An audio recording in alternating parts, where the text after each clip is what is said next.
오늘 예배하는 모든 사랑하는 예배자들의 예배를 하나님께서 기뻐 받으신 줄로 믿습니다. 우리 좌우에 계신 분들과 한번 인사하겠습니다. 인사하실 때 이렇게 인사하겠습니다. 저기 시원한 가을이 오고 있습니다. 우리 한번 인사하겠습니다. 저기 시원한 가을이 오고 있습니다.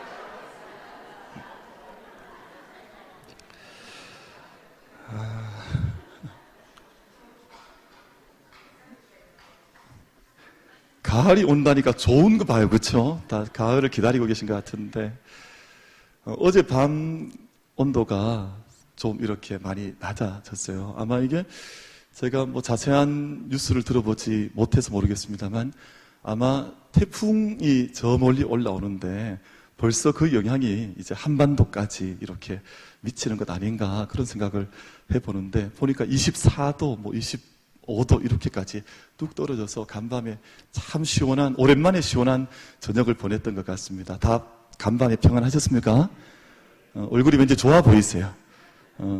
참 우리 눈에 보이지 않는 온도이지만 이 작은 것이 얼마나 우리에게 큰 영향을 끼쳐 나가는지 모릅니다. 이 세상 역사를 저희가 일관해 보면 이 세상의 역사는 언제나 그 보이는 것과 보이지 않는 것의 대화와 충돌과 대립의 역사였습니다. 그리고 어떤 때 역사를 가만히 보면 그 역사의 시기는 늘 보이지 않는 것을 강조했고 보이는 것은 아무것도 아닌 것처럼 보이는 것은 천한 것, 버려야 할 것, 탈피해야 할 것으로 생각했던 때가 있었습니다. 모든 시대마다 철학 사조가 있기 마련이거든요. 근데 어떤 때는 보면 보이지 않는 것이 중요해서 보이는 것은 별것 없다 이렇게 생각했던 때가 있었습니다. 그러니까 invisible, 보이지 않는 것이 훨씬 더 중요하다 이런 생각을 한 때가 있지요. 반면에 또 어떤 역사의 한 시기를 보면 보이지 않는 것은 다 무시하고 이것은 아무 가치가 없다, 보이지 않는데 무슨 가치가 있냐 이렇게 생각을 하고 보이는 것에만 천착하고 매몰되고 보이는 것만 붙들었던 때가 있었습니다. 우리가 잘 아는 것처럼 마르크스, 유물주의 사관 이런 것들은 보이지 않는 것은 신경을 쓰지 않습니다. 보이는 물질이 중요하다 해서 보이는 것에만 온 힘을 기울여서 보이는 것을 위해서 일한 그런 때가 있었습니다. 그런데 어느 한 곳에 기울어진 때는 불행한 때였습니다. 그러니까 보이지 않는 것만 중요하게 생각했던 때는 육체로 인하는 모든 것들은 천한 것, 이것은 빨리 버려야 할 것, 탈피할 것 생각해서 수많은 사람들이 그 철학 사조 속에서 고통을 받았습니다. 또 마찬가지로 어느 한때 물질만 중요하다 생각했던 이때도 역시 어둠의 때와 마찬가지입니다. 사람들이 물질의 노예가 되고 또 육체의 노예가 되고 하는 그런 세대를 살아갈 수밖에 없는 그런 역사의 흐름을 저희가 잠시 살펴보았습니다. 성경 말씀, 또 하나님께서는 언제나 말씀을 통해서 우리에게 말씀을 주시는데 보이지 않는 것과 보이는 것이 다 중요하다고 말씀하세요. 다시 말씀하면 invisible, 보이지 않는 것도 너무너무 중요해서 보이는 것에 기반이 되어질 뿐만 아니라 이 세상의 땅에 있는 모든 것들, 보이는 것도 역시 중요해서 이것 어느 하나도 버릴 것이 없고 이 모든 것들 속에 보이지 않는 가치가 다 담겨져 있어야 이 땅이 온전하고 평화가 임하고 이 땅이 하나님의 통치 속에 다스려질 수 있다. 하나님은 늘 그렇게 말씀해 주셨습니다. 우리가 잘 알고 있는, 우리가 늘 기억하고 어릴 때부터 외우고 훈련받았던 10계명 말씀을 보면 1계명부터 4계명까지는 보이지 않는 하나님에 대한 계명이에요. 하나님 사랑하라, 하나님 섬기라. 보이지 않으시지만 너희 가운데 계시기 때문에 하나님 섬겨라, 사랑하라 말씀하고 있고 5계명부터 마지막 10계명까지는 늘 우리 눈에 보이는 것, 잡히는 것, 함께 경험할 수밖에 없는 이 모든 것들을 너희가 잘 섬기고 다스리고 붙들고 나아가라. 그렇게 하나님께서 10가지 계명을 우리 가운데 허락해 주셨습니다.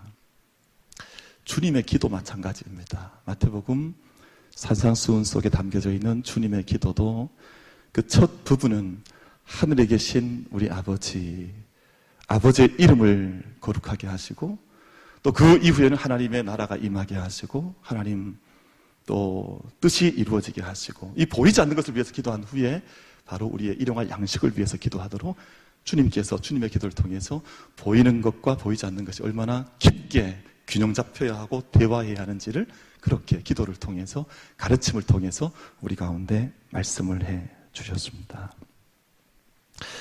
물론 우선순위 있죠. 먼저 구해야 할 것이 있다고. 그것이 왜냐하면 보이지 않는 것이 기반이 되기 때문에 그 보이지 않는 믿음과 가치 위에 모든 보이는 것들을 다스려 나가라. 그렇게 기도를 가르쳐 주셨습니다. 여러분, 이것이 균형 감각입니다. 균형 감각.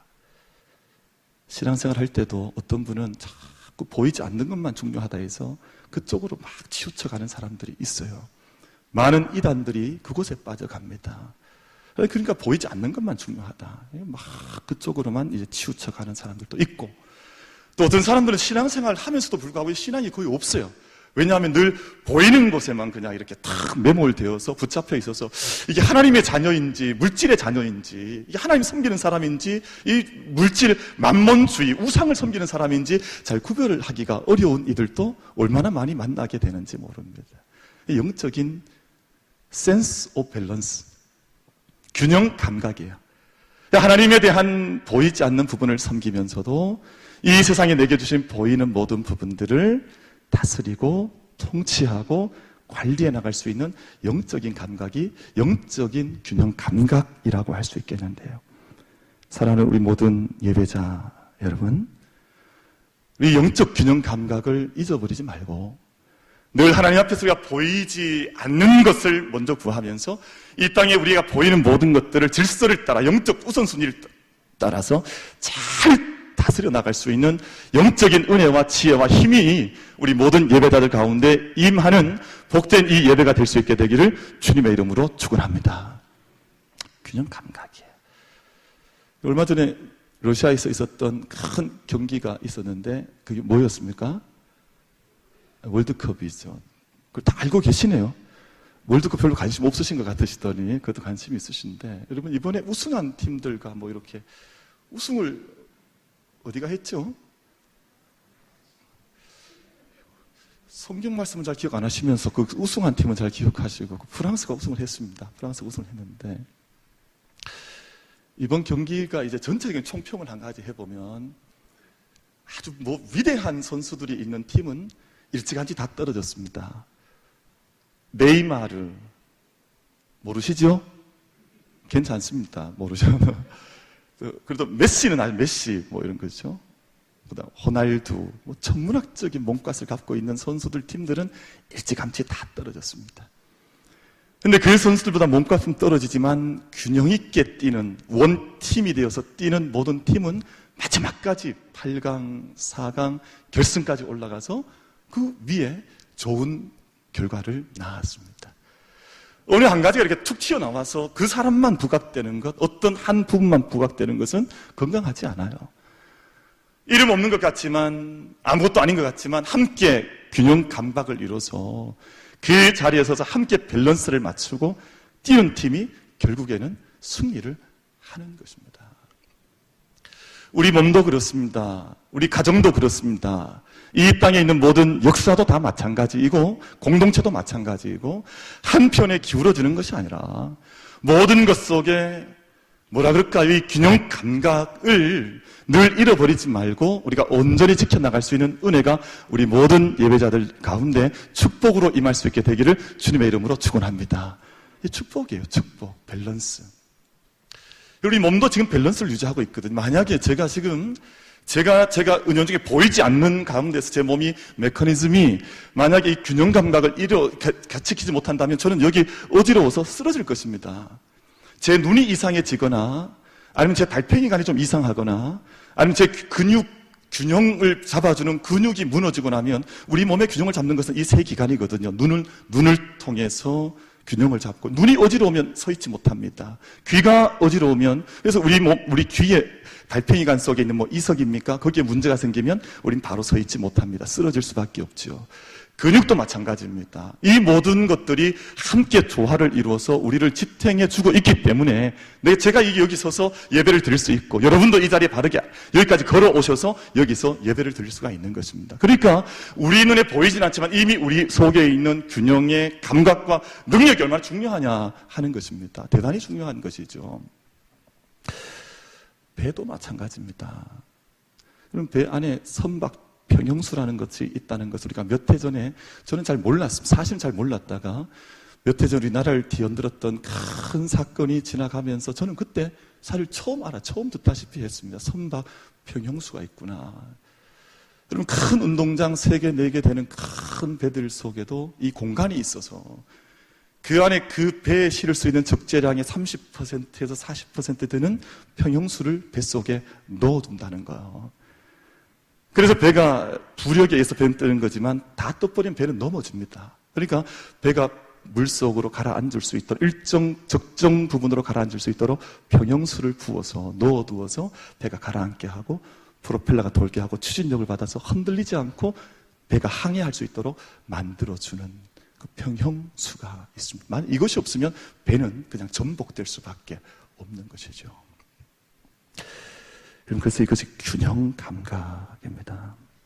사랑하는 우리 모든 예배자 여러분, 우리가 늘 좌로나 우로나 치우치지 말고 하나님께서 내게 열어주신 믿음의 길을 우리가 이상한 믿음의 자리에 가서 넘어지는 자들도 아니요, 물질 가운데서 넘어져서 하나님 찾지도 못하는 그런 영적인 어둠의 사람도 아니요, 우리가 늘 하나님 말씀을 읽다 보면 좌로나 우로나 좌우로나 치우치지 말라는 말씀이 얼마나 자주 등장하는지 모릅니다. 여호수아에게도 이제 새로운 가나안 땅을 향해서 가고 있는 여호수아에게도 너가 담대하여서 말씀 가운데 기준을 두고 좌로나 우로나 치우치지 말라는 말씀을 늘 우리에게 들려주고 있습니다. 여러분 그래서 어떻게 보면 구약과 신약을 주신 것도 우리에게 균형을 주신 건지도 몰라요. 늘 하늘을 구하고 땅을 구하라고 하는 것도 우리에게 균형을 말씀하는 건지도 모릅니다. 우리가 늘 영을 구하고 육체도 온전히 다스리라고 하는 것도 우리 균형을 말씀하는 것인지도 모릅니다. 이 밤, 이 시간, 이 예배를 드린 이 순간에 하나님께서 우리 모두에게 은혜 베풀어 주셔서 우리 좌로나 우로나 치우치지 말고 우리의 믿음의 길을 견고하게 복되게 아름답게 달려갈 수 있는 믿음의 견고한 위에 설 수 있는 우리 모두가 다 되어지기를 주님의 이름으로 축복합니다. 잠언 4장 26절 27절 말씀 보면 이렇게 말씀을 합니다. 내 발이 행할 길을 평탄하게 하며 내 모든 길을 든든히 하라. 좌로나 우로나 치우치지 말고 내 발을 악에서 떠나게 하라. 좌로나 우로나 치우치지 말고 우리가 가야 할 믿음의 길을 견고하게 달려가야 한다 말씀하고 있습니다. 여러분, 이스라엘의 신앙과 역사의 중심은 늘 성전이었습니다. 성전을 성전되게 했을 때는 역사의 흔들림이 없었습니다. 근데 성전의 중심을 잃어버릴 때는 이스라엘 역사는 언제나 곤두박질 쳤습니다. 그 성전 가운데 둔 믿음의 신앙을 잃어버리지 않고 광야 속에 있든 아니면 예루살렘의 도읍을 정한 이후에서든 저기 포로로 끌려가 있든 성전에 대한 중심을 온전히 두고 있을 때는 역사에 아무런 문제가 없었는데요. 성전은 비록 지어놓았지만 거기에 성전 참된 영적인 중심을 온전히 지키지 못할 때는 역사는 언제나 무너져 갔던 것을 성경은 우리에게 적나라하게 아주 분명하게 선명하게 증언하여서 말씀을 들려주고 있습니다. 이스라엘 백성들이 광야 생활할 때도 성막이 그들의 중심에 있을 때는 광야 생활이 문제가 되지 않았습니다. 그 성막으로 찾아와서 백성들이 기도를 올렸고 또 하나님을 섬겼고 또 그곳에서 말씀을 받았고 하나님의 임재함을 구름 기둥과 불 기둥을 통해서 늘 성막을 통해서 그들은 그 광야 생활의 중심을 잡아 나갔습니다. 아무런 문제가 없었고 성막과 성전이 그들의 삶 가운데 언제나 구심점, 센터, 언제나 그 중심을 차지하고 있었습니다.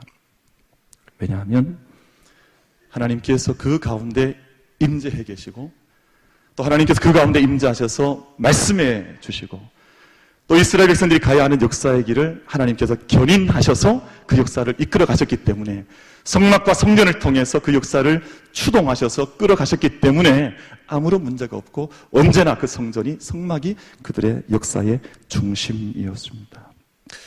하나님께서 성전에서 기도하면 언제나 들으신다 하셨습니다. 언제나 내가 성전을 향해서 내 길을 열어놓고 내가 눈을 주목하고 있어서 언제나 이곳에 와서 기도하고 말씀을 듣고 구하면, 부르짖으면 내가 너희의 부르짖음을 듣겠다, 귀를 열고 기다리겠다, 하나님께서 그렇게 말씀을 해 주셨습니다. 여러분, 이스라엘 백성들이 성막을 짓고 성전을 지을 때 자기 멋대로 지은 것이 아닙니다.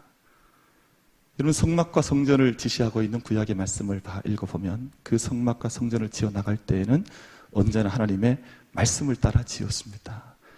하나님께서 모양과 식양을 하나하나, 색깔까지, 작은 치수까지 말씀하시면 그에 따라서 성전을 지어갔지, 자기 마음대로 울퉁불퉁 자기 마음대로 성전과 성막을 지어나간 것이 아니라 언제나 균형을 원하시는 하나님의 원칙을 따라, 세상의 영적 질서를 이루기 원하는 하나님의 원칙을 따라 성막과 성전을 그렇게 이스라엘 백성들은 세웠고 언제나 중심을 잡고 그 안에 거했습니다.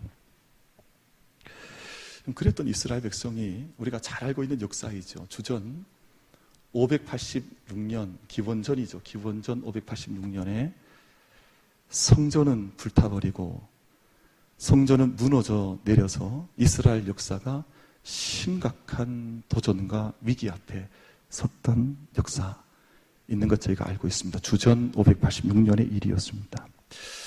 여러분, 세상의 일반 세속사의 관점에 따르면 이것은 강대국 바벨론이라고 하는 나라가 약소국이었던 이스라엘을 침범해서 그들을 약탈한 것으로 우리는 세속사는 기억하고 있을지 모르지만, 구속사에서 바라보는 것은 전혀 관점이 그렇지 않습니다. 이스라엘의 역사의 중심에 서 있어야 할 성전이 이스라엘의 수많은 왕들과 지도자들과 백성들을 통해서 중심에 서지 못했을 때 하나님은 그 이스라엘 성전을 심판하셨습니다. 하나님께서 성전을 통해서 축복하기도 하시지만 사람들의 마음과 그 역사가 하나님의 중심에 온전히 서지 못할 때에는 성전조차도 하나님의 심판의 대상이 되어져서 촛대를 옮겨버리시고 그 성전조차도 불탈 수밖에 없고 무너져 내릴 수밖에 없는 하나님의 심판이 있다고 하는 것을 하나님은 역사를 통해서 우리에게 분명하게 보여주셨습니다. 만약에 우리가 오늘 우리의 성전을 지어감, 하나님의 교회됨에 대한 영적인 깊은 도전 속에서 우리의 사명을 감당해 나가지 못하면 언제라도 불탈 수도 있고 무너져 내릴 수도 있고 심판받을 수도 있는, 역사의 주권은 여전히 하나님의 손 안에 있다고 하는, 우리 인간에게 있는 것이 아니라 하나님의 손 안에 역사의 주권이 있다고 하는 것을 불타고 있는 586년에 몰락했던 성전의 모습이 오늘 우리에게 여실하게, 적나라하게 보여주어서 말씀하고 있습니다. 여러분, 그렇게 역사의 시간이 흘렀고 포로 생활을 했고, 그리고 주전 538년에 고레스 바사, 페르시아라고 하는 나라의 왕이었던 그 고레스의 칙령에 의해서 예루살렘으로 돌아가라고 하는 칙령이 발표가 되고 백성들이 이제 예루살렘으로 다시금 돌아오게 됩니다. 그때가 주전 538년경의 일이었습니다. 바벨론 강가에서 이스라엘 백성들이 눈물 흘리면서 노래하면서 기도하면서 생각했던 것이 바로 회개였습니다. 우리가 이 성전을 잘 세워가지 못했구나. 하나님께서 우리 민족의 중심으로 주신 이 성전과 하나님의 터가 있음에도 불구하고 이것을 우리가 지키지 못했을 때, 중심을 흔들려 버렸을 때 하나님께서 우리를 심판하셨구나 하는 것을 바벨론 강가에 앉아서 노래 부르며 처절하게 깨닫고 난 후에 이스라엘 백성들이 돌아와서 처음 했던 일은 성전을 재건하는 일이었습니다. 무슨 밭을 갈고 집을 세우고 이것도 중요했겠습니다만, 먼저 이스라엘 역사의 늘 중심이었던 성전 회복하자, 성전 재건하자, 그렇게 이스라엘 백성들이 함께 일하기 시작했습니다. 그렇게 잘 회복되어서 성전이 잘 지어지면 얼마나 좋겠습니까? 그냥 우리가 성전 이렇게 짓자, 도면 정하고 올리자 해서 성전 떡하니 지으면 될 것 같습니다만, 성전은 그렇게 지어지는 것이 아닙니다. 성전은 그렇게 사람 생각처럼 자기가 원하는 대로 뜻대로 짓는 것이 아니기 때문에 자기들의 마음과 믿음 가지고 성전 지으려고 할 때 성전 재건이 지지부진했습니다. 성전이 지어져 올라가질 않았습니다. 주전 538년에 돌아오긴 했습니다만 주전 약 520년, 오늘 학계 말씀은 주전 520년경에 선포된 말씀인데요. 20년 세월이 지나가고 있지만 여전히 성전이 지어지지 않고 있는 거예요. 그 당시에 스룹바벨과 또 대제사장 여호수아가 와서 이 성전을 짓는 것을 앞서 진두지휘하고 지어나가고 있는데 그것이 지지부진하니 하나님께서 선지자 학개와 스가랴를 통해서 하나님 말씀하셔서 이것을 지어나가될 수 있도록 영적인 권면과 권고를 하나님께서 선포해 주신 대목이 바로 학개에서 짧은 2장의 말씀 속에 하나님께서 이 성전을 지으라 라고 하는 명령을 하시면서 몇 가지 격려의 말씀과 또 권고의 말씀을 주시는데요. 먼저 너희가 지금 짓고 있는 성전이 작아 보이냐? 사람들 눈에 작아 보였습니다. 왜냐하면 지금 이 사람들 가운데에는 지금 포로 잡혀가기 전 솔로몬 성전, 화려하게 지어졌던 솔로몬 성전을 기억하고 있었던 사람들이 있기 때문에 지금 포로 갔다 돌아와서 짓고 있는 성전은 너무 빈약하게 보였습니다. 근데 하나님께서 말씀하시기를 나는 성전이 크다고 그 성전을 아름답다 말하지 않는다. 나는 성전의 규모와 크기가 크다고 그것을 성전으로 인정하지 않는다. 하나님께서 오늘 학개를 통해서 주신 첫 번째 말씀은 바로 그 말씀이었습니다. 제가 작년에, 올해죠. 올해 초에 우리 청년들 또 우리 고등학생들, 우리 집사님 또 장로님 함께 필리핀에 단기 선교 갔었는데요. 그때 방문했던 교회 중에 필리핀 마닐라 근처에 그 쓰레기 마을 사람들이 이주한 이주촌이 있었습니다. 수많은 사람들이 이주촌에서 함께 살고 있는데 그 사람들은 주로 이슬람을 섬기거나 혹은 천주교를 섬기는 그 터전 가운데 정말 4-5평 되지 않는 작은 교회를 방문해서 우리가 함께 우리 선교팀이 그곳에 가서 기도하고 또 전도하고 했었습니다. 그럼 그 교회는 4-5평밖에 되지 않습니다. 크기로 치자면 이 강대상, 지금 제가 올라와 있는 이 강대상보다 작은 교회입니다. 여러분, 그러면 제가 한번 여쭤보겠습니다. 그 4-5평 교회가 하나님 보실 때 작은 교회이겠습니까?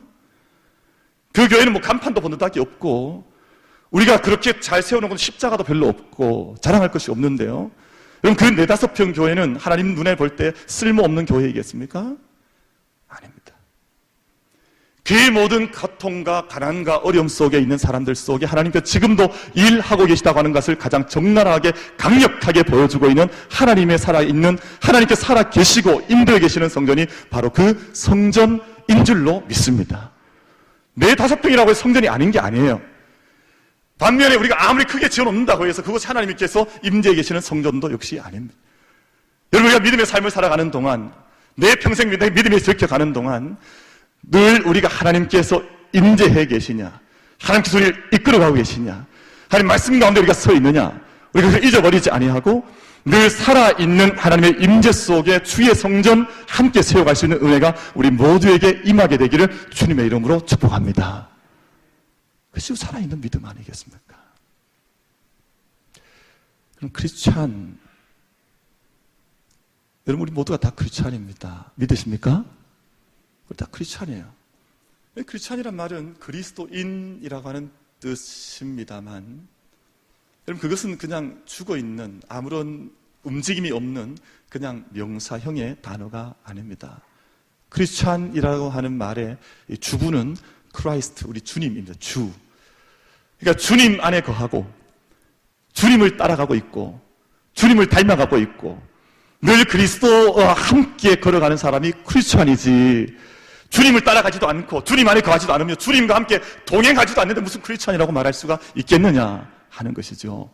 우리 사랑하는 사람, 우리 만민의 모든 성도들께서 진정한 의미의 크리스찬들이 다 되시기를, 진정한 의미의 성전이 다 되시기를 주님의 이름으로 축복합니다. 그렇게 우리 사모하며 걸어가는 것입니다. 하나님께서 나는 작은 것 신경 쓰지 않는다. 지금 너희가 기초만 놓았느냐? 나는 그것도 문제되지 않는다. 이전의 화려함을 기억하는 나는 그것도 문제 삼지 않겠다. 나는 지금 비록 작다 할지라도 이 걸음 나는 축복하기 원한다. 하나님 그렇게 말씀하시고 계시니 우리 모두의 마음속에 아무리 작은 첫걸음이라 할지라도 성전됨에 대한 소망을 가지고 있는 자들을 하나님께 축복하셔서 그 길을 믿음의 길로 복된 길로 인도해 나가 주실 줄로 믿습니다. 오늘 학교에서의 첫 번째 말씀이에요. 두 번째 말씀은 성전 짓고자 하는 자들이 하는 신실함으로 함께 하겠다. 여러분 오늘 5절 말씀을 한번 가만히 보시기를 바랍니다. 오늘 5절 말씀 우리 같이 한번 읽겠습니다. 시작. 내가 애굽에서 나올 때에 내가 너희와 언약한 말과 나의 영이 계속하여 너희 가운데에 머물러 있나니 너희는 두려워하지 말지어다. 아멘. 신실함으로 함께 하시겠다는 거예요. 여러분 근데 이 말씀 한 절 안에는 역사의 간극이 몇 년이냐 하면 약 900년입니다. 왜냐하면 너희가 애굽에서 나올 때에 내가 너희와 언약한 말이 너희 가운데 머물러 있다. 여러분 이 사건의 간극, 애굽 출애굽부터 지금 스룹바벨 성전을 짓고 있는 이 역사의 간극은 900년 간극이 있습니다. 근데 그때 출애굽할 때 선포했던 하나님 주셨던 그 말씀이 지금도 너희 안에 함께 나는 여전히 그 말씀 가운데 너희 가운데 함께 하고 있다. 그렇게 말씀을 하고 있습니다. 그리고 나의 영이 계속해서 너희 가운데 머물러 있으니 너희는 두려워하지 말지어다. 어떤 분들이 그런 이야기 해요. 신앙생활 하다 보면 옛날엔 좋았는데 지금은 제 마음에 좀 이렇게 식어 있어요. 인간적으로는 이해가 되지만 영적으로 볼 때는 참 안 됐어요. 저는 이 말씀 묵상하면서 그런 생각 제가 다시 한번 복기했습니다. 복기. 제가 성전 섬기고 어릴 때 훈련 받을 때 고등학교 야간 자습 마치고 오면 성전에 올라갔었거든요. 교회에 올라갔었습니다. 거기서 기도하고 또 부르짖고 다시 집으로 왔어요. 그러니까 저녁 9시 40분에 막차 타고 저희 고향 동네 오면 10시 10분쯤 되는데 그때 10시 10분에 고향교회 불 꺼진 성전에 올라간 겁니다. 거기서 같이 기도하고 또 부르짖고 몇몇 같이 오는 친구들과 함께 기도하고 10시 반 11시쯤 되면 그때 좀 목이 쉬어요. 이렇게 통성으로 기도하다 보면 그럼 목이 쉬면 이제 됐는가 보다. 그렇게 생각을 하고 집으로 돌아와서 잠을 자고 했었어요. 그때는 목이 쉬면 홀리보이스 같고 대단히 기분도 좋고 하나님 기도 들으셨다 생각하고 내려왔었거든요. 그리고 그때 여름 되면 지금 우리 수련회 다 하고 있습니다만 기도원 같은 곳에 올라가서 기도하고 근데 제가 이 말씀 묵상하다가 그때 제게 주셨던 말씀 그때 제가 받았던 그 말씀을 오늘 이스라엘 백성들에게 지금 스룹바벨 성전을 짓고 있는 이들에게 하나님께서 900년 전 애굽 출애굽할 때 주셨던 그 말씀이 지금도 너에게 여전히 유효하다고 하신 말씀처럼 여러분 몇 년 전에 은혜 받으셨습니까? 언제 구원의 확신 받고 뜨거운 가슴 가지셨습니까? 여러분 그때 주셨던 확신과 뜨거움과 구원의 약속과 하나님의 축복의 말씀이 지금도 우리 가운데 여러분 10년 가운데 하나님의 말씀으로 우리 가운데 함께해 계시는 줄로 믿습니다. 말씀이 떠난 것이 아니에요. 말씀이 없는 것이 아닙니다. 여러분 그 말씀과 하나님의 영이 우리 가운데 계신 것을 믿음으로 확신하면서 신실하신 하나님 붙들고 우리 믿음의 성전을 함께 지어나가는 은혜가 우리 모두에게 임하게 되기를 주님의 이름으로 축복합니다. 한 가지 하나님 또 말씀하시죠. 오늘 말씀 보면 하나님은 나는 너희를 향한 원대한 계획 갖고 있다 그렇게 말씀하시면서 너희가 이전 영광을 보느냐 이전 영광보다 너희가 지어나가야 할 앞으로의 영광이 더 귀하다 말씀하시면서 두 가지 말씀해 주셔서 하나는 카베드라고 하는 히브리 말 하나님의 영광입니다. 내가 너희 위에 내 영광을 두리라. 하나님 영광으로 임재하시거든요. 성경에 나타난 모든 구름 기둥, 불 기둥 이 모든 것 하나님의 영광을 상징하고 하나님의 영광을 나타내는 표현하는 말들입니다. 내가 너희 가운데 영광으로 임재하겠다.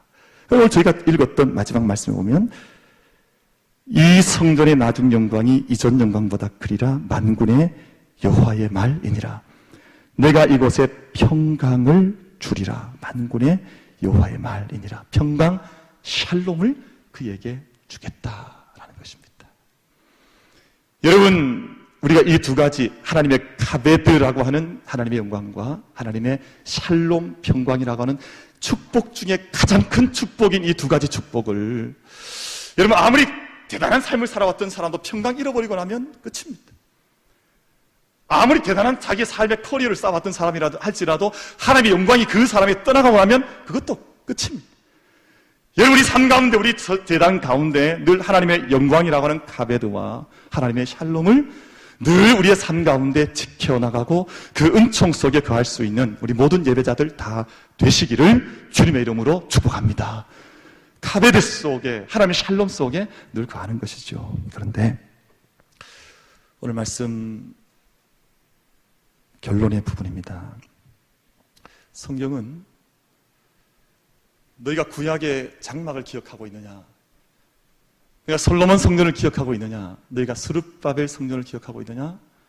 너희가 헤롯 성전을 기억하고 있느냐? 묻습니다. 그런데 그 모든 성전은 역사 속에 있었던 성전이요, 가장 중요한 성전은 바로 우리 자신들이라고 말씀합니다. 여러분, 성경에 나타나는 신약 성경에 예수님께서 이 땅과 하나님 나라 선포하시면서 가르쳤던 성전은 그 옛날 무슨 헤롯 성전, 스룹바벨 성전, 솔로몬 성전, 광야의 장막이 아닙니다. 성령이 너희 안에 거하시는 것을 알지 못하느냐? 왜 너희가 성전인 것을 너희가 알지 못하느냐? 여러분, 우리 한 사람 한 사람, 우리 모든 예배자들이 이 자리에 함께 앉아있는 우리 모두가 성령께서 내주하셔서 하나님의 은혜 가운데 함께 구원받고 예수님의 은총 속에 선 모두 다 성전된 주의 자녀들인 줄로 믿습니다. 우리 다 성전들이에요. 옆에 계신 분이 다 성전입니다. 얼마나 귀한 하나님의 선포인지 모릅니다. 조금 정리하겠습니다. 사랑하는 성도 여러분, 교회의 본질, 교회의 영적인 현실은 건물 빌딩이 아닙니다. 우리 교회도 저는 볼 때마다 자랑스럽고 볼 때마다 감사합니다만, 우리 만민교회 본질은 지금 지하 1층, 지상 5층, 하늘 정원까지 이 보이는 건물이 본질이 아니에요. 교회의 본질은 하나님께서 이곳에 함께 세워주신 저와 여러분 한 사람 한 사람이 교회의 본질인 줄로 믿습니다. 우리가 교회의 본질이에요. 하나님께서 우리를 그렇게 성전으로 불러주셨습니다. 우리 한 사람 한 사람이 구원받고 교회가 되어서 함께 모인 공동체. 여러분, 그래서 커뮤니티, 영어로 표현하면 커뮤니티 자체가 공동체 아닙니다. 세상에 커뮤니티는 많아요. 뭐 개도 있고 뭐 모임도 많고 동창회, 뭐 동문회 얼마나 많습니까? 이게 교회가 아니에요. 커뮤니언, 성령의 공동체.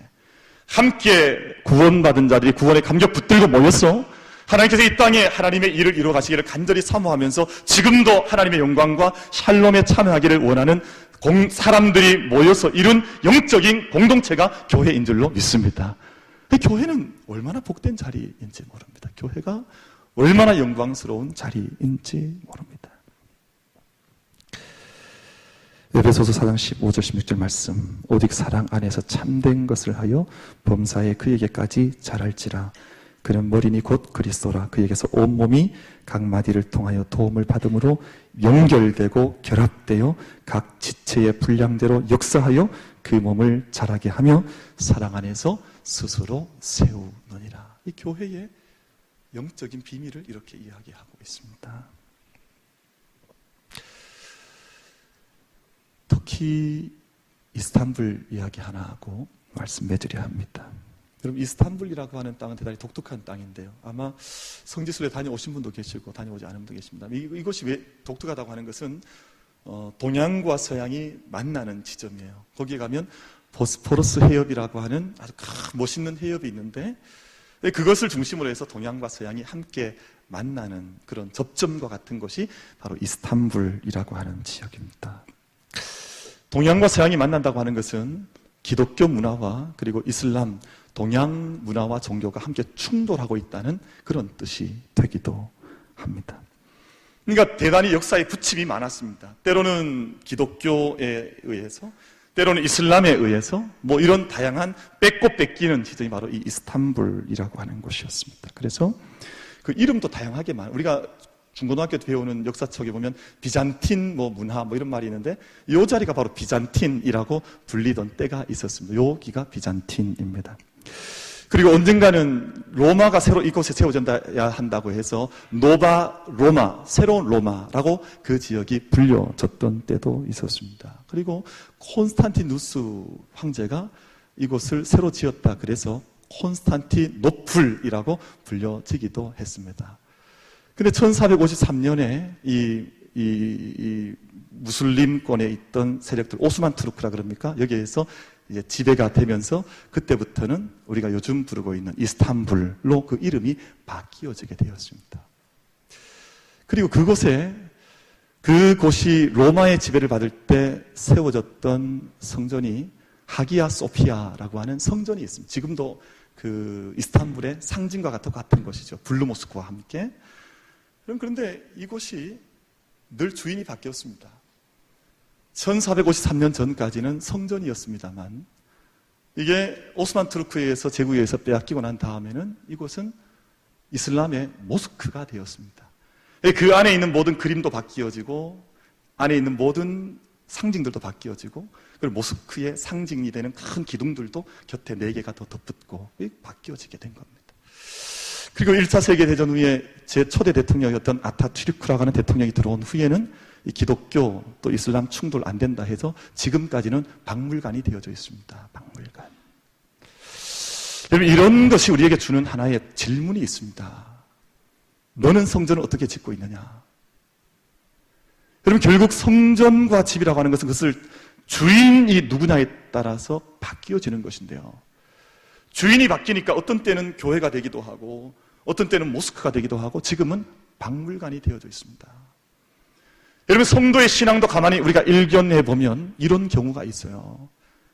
하나님이 주인 되어주셔서 그 성전을 지금도 지어가고 있는 사람이 있고 어떤 사람은 말은 크리스찬이라고 말을 하지만 교회라고 말을 하지만 전혀 엉뚱한 곳이 되어져 있기도 하고 어떤 곳은 박물관이 되어져 있기도 합니다. 여러분, 오늘 우리 학교에서 우리에게 말씀을 통해서 묻고 있습니다. 너는 무엇이냐?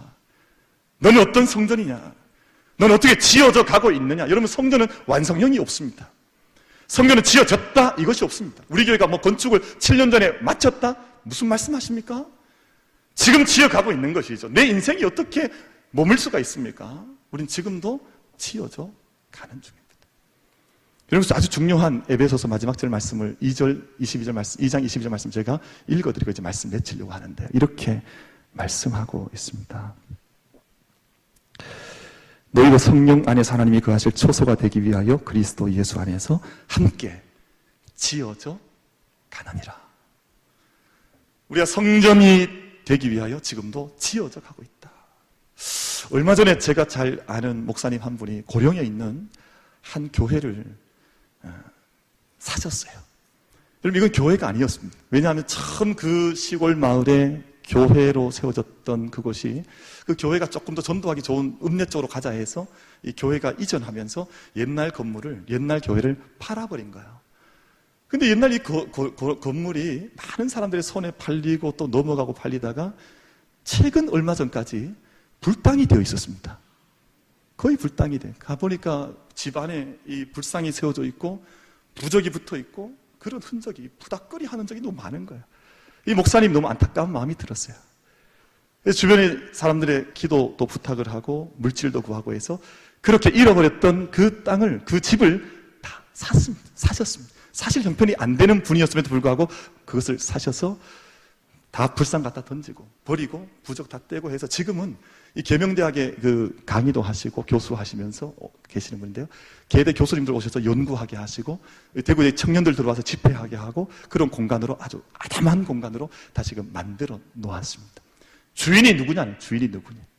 사랑하는 성도 여러분, 우리의 성전, 우리 개인의 성전됨 하나님 앞에 우리가 온전히 올려드리고 우리가 정말 지금도 함께 거하실 초소가 되기 위하여 지금도 성령 안에서 지어져 가고 있다고 하는 이 믿음의 말씀을 온전히 부여잡아서 우리가 정말 우리 개인뿐만 아니라 가정도 이 전도, 이 나라, 이 민족도 주님 기뻐하시는 성전된 제사장 나라로 제사장 민족으로 함께 붙들림 받기를 함께 구하면서 그렇게 아름답게 영광스럽게 지어져가는 은혜가 우리 모두에게 임하게 되기를 주님의 이름으로 축복합니다.